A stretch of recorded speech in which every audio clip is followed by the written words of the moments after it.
في الصبح، فإن كثيرا من الناس اليوم ينام عن الصبح، يقوم للعمل ويصلي إن هداه الله بعد ذلك، أما فريضة في وقتها فلا. هذا والعياذ بالله من أعظم الجرائم، من مشابهة أهل النفاق.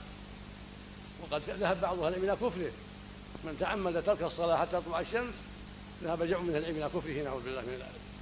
فيجب الحذر من هذا العمل السيء، وهذا التساهل المنكر، وهذه المشابهة لأعداء الله المنافقين.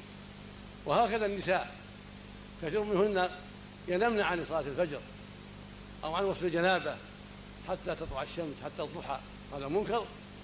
يجب على المرأة أن تصلي في الوقت، وأن تغتسل في الوقت حتى تصلي في وقت الفجر كالرجل سواء، ولا يجوز لها التأخير إلى بعد طلوع الشمس وعليها غسل الجنابة أو تأخير الصلاة إلى بعد الشمس، هذا منكر على الرجال والنساء جميعا.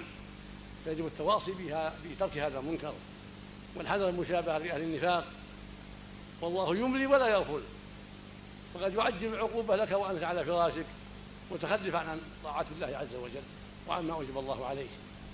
وعلى العامة أن يحذروا ذلك، وعلى أهل العلم ينبهوهم، وعلى الإذاعة وعلى وسائل الإعلام أن تنبه، المسؤولين في وسائل الإعلام أن يتقوا الله وأن ينبهوا وأن يستعينوا بأهل العلم في ذلك، حتى يسجل المحاضرات الكثيرة والندوات الكثيرة في هذا الباب توعية للمسلمين